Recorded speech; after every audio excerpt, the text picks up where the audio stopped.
الحمد لله نحمده ونستعينه ونستغفره ونؤمن به ونتوكل عليه ونعوذ بالله من شرور أنفسنا ومن سيئات أعمالنا من يهده الله فلا مضل له ومن يضلله فلا هادي له ونشهد أن لا إله إلا الله وحده لا شريك له ونشهد أن سيدنا وسندنا ومولانا محمدا عبده ورسوله أرسله بالحق بشيرا ونذيرا وداعيا إلى الله بإذنه وسراجا منيرا وصلى الله عليه وعلى آله وأصحابه وبارك وسلم تسليما كثيرا كثيرا أما بعد فأعوذ بالله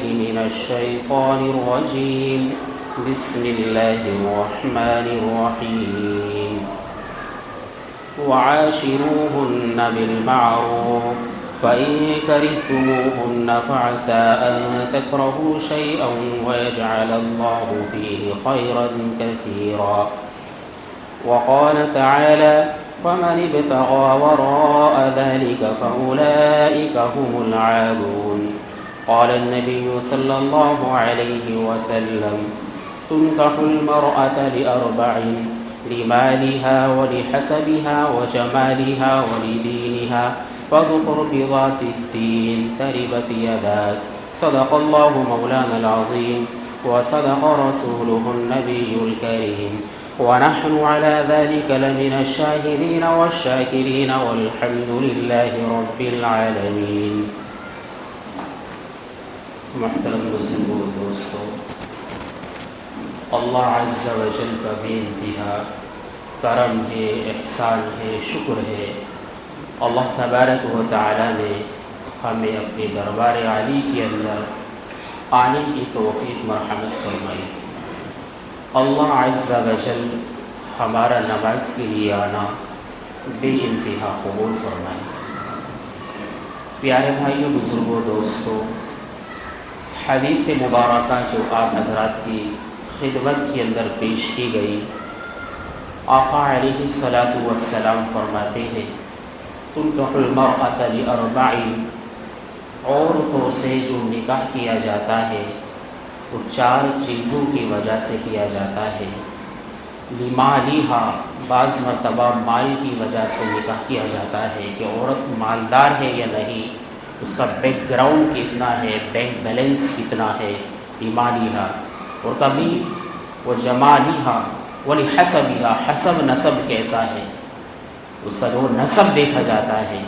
اور بعض مرتبہ وجمالها، اس کی خوبصورتی دیکھی جاتی ہے کہ خوبصورت کتنی ہے، بیوٹیفل ہے یا نہیں ہے، چمڑی کیسی ہے. اور آگے فرمایا ولدینها، اور بعض مرتبہ اس سے نکاح دین کی نسبت پر، دین کی خاطر کیا جاتا ہے کہ دینداری کتنی ہے. فرمایا فاظفر بذات الدین تربت یداک، تیرے ہاتھ خاک آلود ہو جائیں، تجھے دینداری کو قبول کر لینا چاہیے. وہ 3 چیزیں حسب، نسب، مال، دولت ملے نہ ملے، اگر بچی دیندار ہے، ایک کالی کلوٹی کمعقل لونڈی اگر دیندار ہے، وہ دوسری خوبصورت عورتوں سے بہتر ہے. کہ فرمایا کہ تم دینداری کو قبول کر لو. اور فرمایا آقا علیہ الصلوۃ والسلام نے 3 چیزوں کے اندر نیک بختی کی علامت بتائی کہ ایک نیک بختی کی علامت یہ ہے کہ انسان کا جو گھر ہے وہ کشادہ ہو. گھر کے اندر کشادگی ہو تو نیک بختی کی علامت ہے. گھر میں تنگی ہے تو پریشانیاں ہوتی ہیں، دقتیں ہوتی ہیں. کشادہ گھر نیک بختی کی علامت ہے. اور فرمایا نیک بیوی، یہ بھی نیک بختی کی علامت ہے. بیوی اگر دیندار ہے، نیک ہے، تو نیک بختی کی علامت ہے. اور اسی طریقے سے آپ کی جو سواری ہے وہ خوشگوار ہے، تو یہ بھی نیک بختی کی علامت ہے. سواری آپ کے پاس بڑھیا نہیں ہے تو اس میں نحوست ہے. تو انسان کے پاس سواری بھی اچھی ہونی چاہیے، کہیں جانے میں دقت پریشانی نہ ہو، سفر میں دقت نہ ہو. تو 3 چیزوں میں یہ بھی فرمایا کہ نیک عورت جو ہے وہ نیک بختی کی علامت ہے. اور ایک حدیث میں فرمایا الدنیا کلھا متاع وخیر متاع الدنیا المرأة الصالحہ، کہ دنیا ساری کی ساری نفع اٹھانے کی چیز ہے، ایک مال ہے کہ جائز طریقے سے آپ اس سے نفع اندوز ہو، جائز طریقے سے اپنے کام نکالے، نفع اٹھائے. لیکن دنیا میں سب سے بہترین چیز اگر نفع اٹھانے کی ہے تو وہ نیک عورت ہے، المرأة الصالحہ. نیک عورت سب سے بہترین چیز ہے، ایک مال ہے جو نیک عورت ہوتی ہے. تو میرے بھائی کے بزرگوں دوستو، ہمیں نکاح کے وقت میں جو ہے ان باتوں کو مقدم رکھنا چاہیے. امام ابو الاسود رحمۃ اللہ علیہ اپنے بچوں سے یوں کہتے تھے کہ میں نے تمہارے پیدا ہونے سے پہلے ہی تم پر احسان کر دیا. جب تک تم پیدا بھی نہیں ہوئے تو اس سے پہلے تمہارے اوپر میں نے احسان کیا ہوا ہے. بچوں نے کہا کہ ہمارے پیدا ہونے سے پہلے آپ نے ہمارے اوپر کیسے احسان کیا؟ تو فرمایا کہ تمہارے لیے میں نے ایک ایسی ماں کا انتخاب کیا ہے جو دیندار ہے. میں نے یہ نہیں دیکھا کہ میری بیوی کیسی ہونی چاہیے، اس کی چمڑی کیسی ہونی چاہیے، اس کا بینک بیلنس کتنا ہونا چاہیے. میں نے جو دیکھا ہے یہ دیکھا ہے کہ میرے بچوں کی ماں کیسی ہونی چاہیے. میرے بچوں کی ماں نیک ہونی چاہیے، دیندار ہونی چاہیے. جب اس کے اندر دین ہوگا تو وہ آگے نسلوں کے اندر منتقل ہوگا. کہ میں نے تمہارے پیدا ہونے سے پہلے ہی تمہارے اوپر احسان کر دیا. امام راضی رحمۃ اللہ علیہ کے پاس ایک آدمی آتا ہے، کہنے لگا کہ میں اپنی بیوی کو ڈیورس دینا چاہتا ہوں، طلاق دینا چاہتا ہوں. پوچھا کہ کس وجہ سے؟ کہ وہ لنگڑی ہے. کہنے لگے تمہیں بیوی سے ریس لگانی تھی، اگر ریس لگانی تو بالکل آپ اس کو طلاق دے دو، کیونکہ ریس کے اندر لنگڑا گھوڑا نہیں چلا کرتا. وہ ریس نہیں لگانی تو اگر وہ دیندار ہے تو آپ اس کے ساتھ نباہ کرو، زندگی اس کے ساتھ گزارو. ایک اندھی بھی ہے، گونگی بھی ہے، دیندار ہے تو اس کے ساتھ سکون مل سکتا ہے. ازواجا لتسکنوا الیہا، قرآن نے کہا کہ بیویوں کے ذریعے اپنے دل کو سکون حاصل کرو. میاں بیوی کا جو رشتہ ہوتا ہے اتنی قربت کا ہوتا ہے. قرآن کہتا ہے ہن لباس لکم وانتم لباس لہن. جس طریقے سے انسان کے سب سے زیادہ اس کے بدن کے قریب اس کا لباس ہوتا ہے، اسی سے فرمایا کہ میاں بیوی کا رشتہ بھی اتنی قربت کا ہوتا ہے جیسا بدن کے نزدیک لباس ہوتا ہے. تو فرمایا جو آیت مبارکہ قرآن کریم کی ابھی آپ کے سامنے تلاوت کی گئی، وعاشروہن بالمعروف، کہ بیویوں کے ساتھ اچھے طریقے سے زندگی گزارو، بہترین طریقے سے ان کے ساتھ حسن سلوک کرو. اللہ تبارک و تعالی نے بہت سارے احکام جو نازل فرمائے، مثلا نماز کا حکم دیا ہے تو بس ڈائریکٹلی نماز کا حکم دیا. کیسے پڑھی جائے گی، کیسے ٹوٹے گی، کیسے جڑے گی، کب کیا پڑھنا ہے، یہ تفصیل قرآن میں نہیں ہے. یہ آقا علیہ الصلوۃ والسلام کی احادیث سے پتہ چلا کس کس طریقے سے نماز کو ادا کرنا ہے. زکوٰۃ کا حکم آیا تو ڈائریکٹلی زکوٰۃ کا حکم ہے، اس کی تفصیلی کیفیت قرآن میں موجود نہیں ہے. آپ علیہ السلام نے بتایا کیسے دی جائے گی، کتنے % دی جائے گی، کہاں دی جائے گی.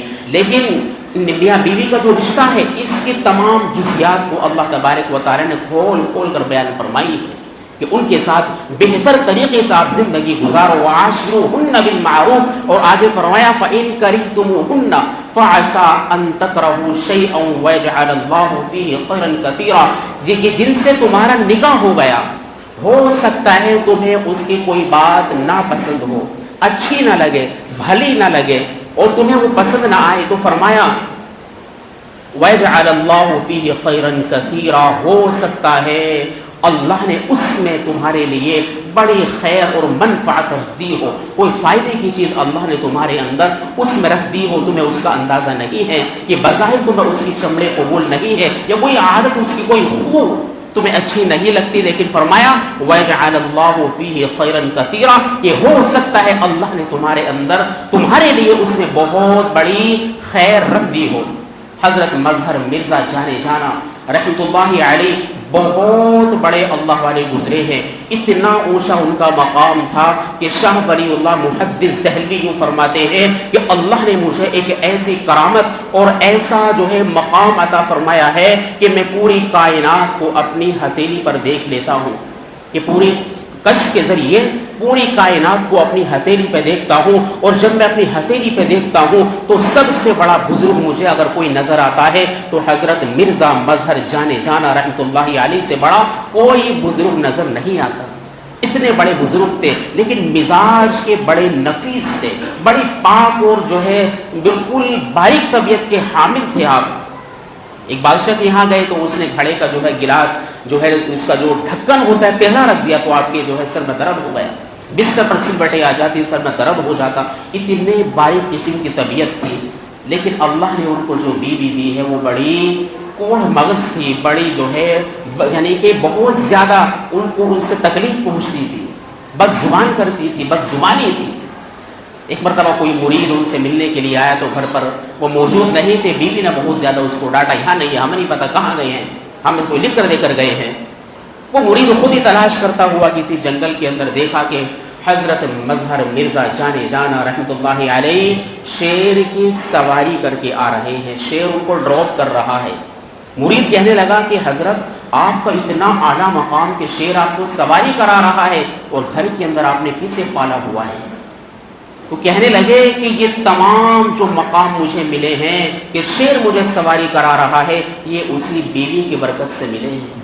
میں اس کی تمام تکالیفوں کو، اس کی تمام سختیوں کو برداشت کرتا ہوں۔ اللہ نے اس قوت برداشت پر مجھے یہ مقام عطا فرمایا کہ شیر مجھے سواری کرا رہا ہے، اور میں یہ سمجھتا ہوں کہ میں اس کی تلخیوں کو برداشت کروں گا، کل قیامت کے دن اللہ میرے گناہوں کو معاف فرما دے گا۔ تو فرمائے وعاشروہن بالمعروف، بیویوں کے ساتھ حسن سلوک کے ساتھ زندگی گزارنے کا اللہ نے حکم دیا ہے، اور بیوی کو زج کرنے سے بچنا چاہیے۔ بعض کے یہاں کیا ہوتا ہے کہ جو ہے اولاد نہیں ہو رہی تو بیوی کو تانا دیا جاتا ہے، یا کسی کے لڑکا نہیں ہو رہا تو بیوی کو تانا دیا جاتا ہے۔ بعض رپورٹ ایسی بھی ہے کہ اگر لڑکا نہیں ہوا تو تجھے آپ کو ڈیورس دے دی جائے گی، نعوذ باللہ من ذالک۔ کس قدر ظلم ہے اس بچی پر، جو بچی دو بول کی خاطر سب کچھ قربان کر کے، مولانا شفیع تھان بھی لکھتے ہیں کہ دو بول اس نے نکاح کے سنے پڑھے، اور اس نے اتنی لاز رکھی کہ اپنے والدین کو چھوڑا، اپنے بھائیوں کو چھوڑا، اپنے گھر کو چھوڑا، اپنے رشتہ دار کو چھوڑا، اور جو ہے بالکل ایسے گھر کے اندر آ گئی جن کے مزاج کا بھی پتہ نہیں، وہ کھانے کو دیں گے نہیں دیں گے، پینے کو دیں گے نہیں دیں گے، پہننے کو دیں گے نہیں دیں گے، تمام چیزوں کو چھوڑ کر وہ اس گھر میں آ کر ان دو بول کی خاطر اس نے سب کچھ قربان کر دیا کہ تم نے بھی تو کلمہ پڑھا ہے لا الہ الا اللہ، تم اللہ کے ان دو بول پڑھنے کے بعد جو ہے